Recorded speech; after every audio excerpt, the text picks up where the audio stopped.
President-elect Rodrigo Roa Duterte.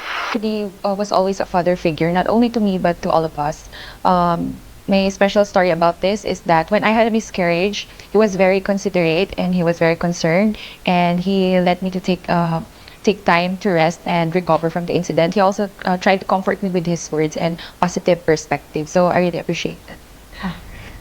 Dalawa pa lang yung sinasabi niya. Tomorrow we'll take care of it, sir. Visit. At yung there always time for everything.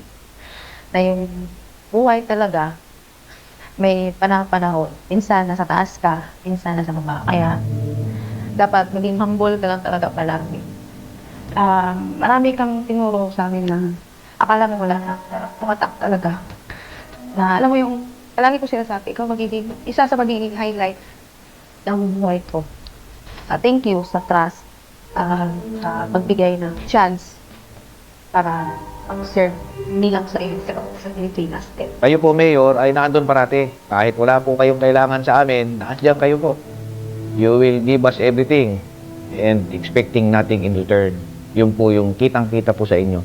Sir, I will accompany you to Davao. Yun din po yung aking plano. I will not expect anything anymore. Just serve my remaining career in Davao with you. I'm really, really proud to have the honor to work with you as your aide. And in TV, you see him wearing barong. But after all the fiasco is over, he goes back and he changes into comfortable clothes, baggy shirts, jogging pants, chinelas. And he will enjoy a simple dish with us. He is the kind of person na pag nakikita mo kumakain, sobrang ganado. Kahit na yung ulam bulat, parang pati ikaw gaganahan kasi papaisip ka, parang sarap ng ulam, kakain ka lang, di ba? So, seeing him like that, na simple pleasures in life, he enjoys very much. Bigla lang ako. Bisit! I will always remember all the lessons you've taught me throughout my career and for the rest of my life. Thank you, sir, kasi hindi mo kami trinit na mga security mo.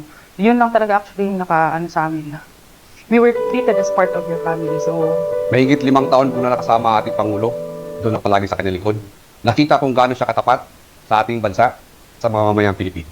Mayor Digong, from the start talaga ang serbisyo mo sa ating kababayan at maraming mga challenges nang ikaw ay nagsiservisyo. Lalo na itong pagiging presidente. We will support you.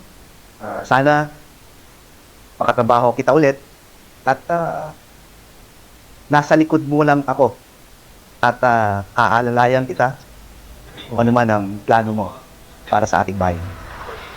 Maraming salamat, Mayor Digong. Ang masabi ko, may puso siya, lalong-lalo sa mahirap. Actually, may mga nagtatanong nga sa akin kung ano ba talaga yung ugali niya behind the camera. Ang sabi ko lang, he's a jolly person, matalino, at tigit sa lahat, mapagmahal, literally and figuratively. PRD has been more than just my commander-in-chief being in the military. So, I always looked up to him like, parang he's my father. Kasi, there were many instances that we ate together, then, sobrang relaxed lang. He would make jokes, he would tell silly jokes, even personal stories na dapat din niya kinikwento sa amin, kumbaga. Pero, he's very open. Sir, sa 6 na taon na naging security officer niyo ako, maraming salamat sa kumpiyansa at tiwala na ibinigay niyo sa akin at saka sa aking mga kasamahan ng mga security officers. Ang hangad lang namin palagi sa inyo, sir, ay maprotektahan kayo, sa safety kayo. Gusto ko lang, sir, na sabihin sa iyo na mahal ka namin, sir, sa in behalf of the Presidential Escorts Battalion. Mahal na mahal ka namin at napakasaya namin na ikaw ang naging boss namin, ikaw ang naging presidente, and gusto ko lang sabihin sa inyo na from the bottom of my heart, mabuhay po kayo. Maraming po salamat. Sa matagal nating pinagsamahan, sir, more than 5 years tayong magkasama. Nakita ko yung saya mo, yung hirap mo, yung tagumpay. Sana ma-enjoy mo pa yung life mo, na wala nang stress, wala nang lahat na lang gustong gawin mo. Sharing him the 6 years of his presidency, since the very beginning, the campaign period, and then until the end of his term. During the remaining years of our lives, no, na makikita pa rin ang mahal na Pangulo natin na nagsiservisyo sa bayan at nabibigay ng guidance sa mga sumusunod sa kanya. Sana palagi ka pong nandyan. I have learned a lot from you and especially sa mga mentoring na binigay niyo po sa amin, sa lahat ng guidance, sa lahat po ng tulong. We will be forever grateful for those services that you have given us. You're one of the best tatay sa totoo na. Sana sir, mas mahaba pa yung time na ikaw ang presidente. Kasi you have done a lot. And sana ipagpatuloy kung sino man yung papalit sa inyo, yung mga numpisan mo. Ako magpasalamat eh.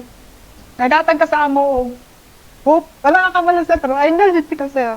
Kasi idol kahit ka sa dili kay tungod sa imong leadership o sa imong nagbuhat sa amo kundi tungod sa imong pagkamakayong tao.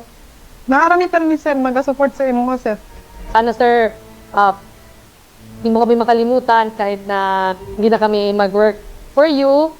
Malapit na kasi and sana sir, parati kang healthy kasi pag happy ka, kasi yung dating ng smile mo sir, pag happy ka na, giging happy din kami parati. Sir, bata mo ako forever.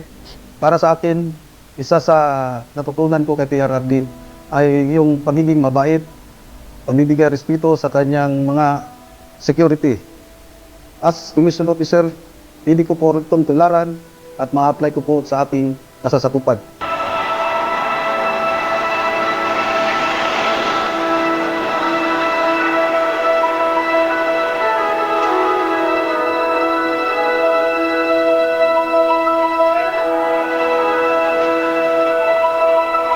Ginhawa, sa lungkot at ligaya, naging magkatuwang ang Pangulo at ang sambayanang Pilipino sa loob ng 6 na taon sa paglipas ng panahon at pagsibol ang pagyabong ng magagandang pagbabago. Tayo ay magdiwang at magpasalamat na tayo ay nagkasama nang dahil sa ating pinakamamahal na Pangulo.